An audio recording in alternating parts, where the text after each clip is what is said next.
Hi everyone, just a quick one today showing you where I've got to installing the racing controls and making those changes to the motion rig. A couple of other updates as well that you might find interesting.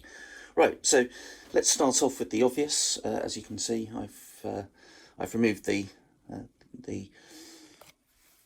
joystick, the haptic joystick, the multifunction displays that were on the second rail, the flight sim pedals and throttle and control box, which is still on the desk mount. We've talked about that already. And to allow basically space for this top bar to come down, which was always there to support a direct drive wheelbase and a flight yoke when required. And of course, what you can see the T-nuts in the profile there for the multifunction display. And of course, what you need to be mindful of is when lowering this bar down, you're going to any accessories that were on the lower bar. If there's not room for them, you can't keep lowering that down because then it obstructs the legs to the pedals, which I'll come on to in a second. So in my case, this is a SimMagic Alpha Mini wheelbase. I haven't used it much. I've only had a couple of goes in iRacing, thanks to a friend that helped me get up and running on that. But so far, yeah, really impressed with it. You can see I've got the GT round wheel installed there. I've got the SimMagic Neo wheel grip, is that the right word? I don't know. Yeah, maybe just the wheel. The wheel as well, and that just comes on and off via the quick release system. The pedals has been interesting. So, yeah, obviously you can see the flight control pedals, the Peripheral Ace pedals in the background there. And as we've talked about on previous videos, because the GT Omega comes with two plates, and because in my case the chair isn't using or mounted to one of those plates, it's directly on the on the sliders and then bolted to the profile down below there.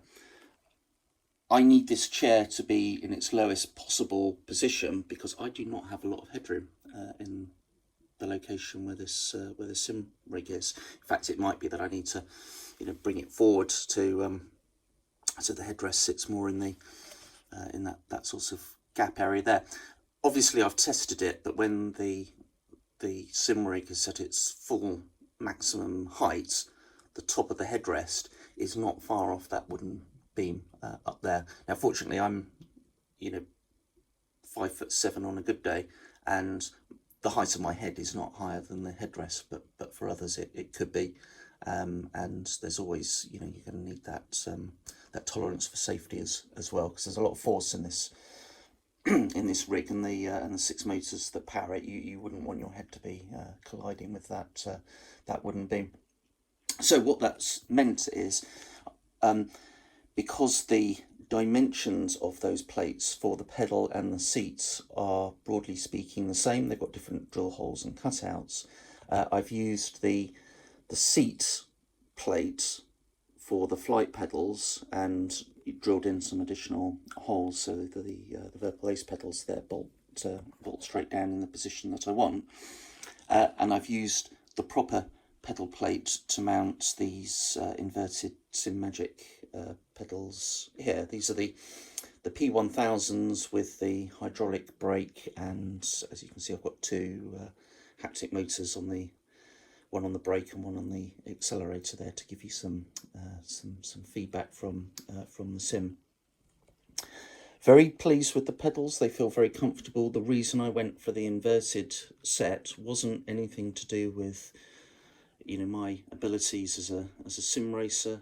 I'm actually very new to that, very inexperienced. It's simply to give that realistic or more realistic feel. Given the time, the money, the effort put into the motion rig, the actual sensation of of driving is really important. Yeah, so not for performance reasons, but more to simulate excuse me, what I would expect from a real car. Okay, so next up, what I've also done is installed this this sidebar here from the GT Omega kit, and I put some some quick release and a thumb screw to be able to remove that quickly. And what it's holding at the moment is this crossbar here for the Honeycomb Bravo throttle quadrant for general aviation, and what it allows me to do now is slide this guy backwards and forwards so it's closer to the pilot seat in a more natural configuration. Previously, it was directly attached to this vertical piece of profile here, and it was a little bit too far. It was quite a stretch to be able to reach across and adjust the controls. The SimMagic shifter there that can move between an H and sequential pattern, that's bolted via M6 Allen bolts there to the profile, and it's able to to move backwards and forwards down the rail. So I have the option of sliding the shifter to the back there and tightening it up when I'm not using the sim rig for racing, or I can remove it entirely. Of course, what will happen is, because these are like M16 nuts, they'll probably rattle around in the 4080 profile there, so I might need to replace those with some spring clips or spring clipped T-nuts, or drill a slightly bigger hole there to make those M8 bolts. That would be preferable, but of course then I'm adjusting the original product. The trackpad, originally it was on its own little piece of 4040 profile attached to the base there. It's now on the side here because of course it's there's a vertical obstruction here. This piece of profile lines up with that bit down there, and yeah, there's no room to put the trackpad. What I might do, I mean, you can see here I've moved the trackpad over a little bit to allow the shifter to glide over the top of it so it doesn't obstruct it. But what I might do in hindsight is move this down to the lower groove there to allow a bit more clearance for devices on top, which is why I've only got one bolt in there at the moment, because I'm thinking of just disassembling it and putting it down there where it's lower. We'll see. It's half the battle with these things is just trying out a few different ideas and see what feels right. The only piece of flight sim equipment that I will keep attached to the rig for the moment is the helicopter collective. It's bolted into the profile on the other side there with 4 bolts, and not easily excuse me, not easily replaced with thumb screws, and it's not in the way at all for sim racing. It's especially when you've got a VR headset on. So there we have it. The motion rig in its driving racing sim setup. One thing I'm waiting for, looking forward to getting, is when SimMagic come out with a product for stalks. So the indicator and the wiper arms that you'd normally get on certainly a roadworthy vehicle. Again, to best represent driving cars for real. No other reason than that. Yeah, and I think that's everything. We've talked about the seat belts and the tensioner in the past, with the rollers there for the 4-point harness. I haven't started using that, by the way. It's quite a lot to take in with trying to get the motion rig set up, and then I'm dealing with haptics for the direct drive wheel and the pedals as well. Getting everything all set up and working together, it's quite overwhelming to begin with. I might have bitten off a little bit more than I can chew there, but we'll get round to it. We'll do it in parts.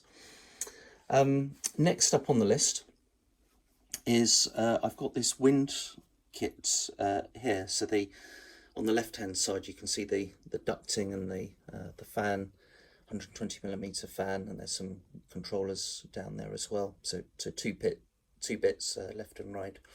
This is a kit from AliExpress. I ordered probably 1 or 2 weeks ago. I can't quite remember.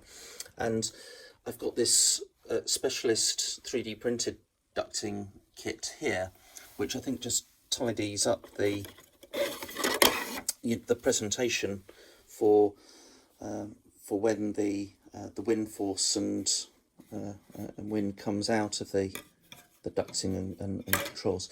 So the idea is this will bolt to the profile there, and blow the direction and the wind and the force at the person in the driving seat or the pilot seat, and then off the back of this there'll be an adjustment, a piece that comes out the back, and the ducting will feed up down below, or you can directly attach your 120mm fan there.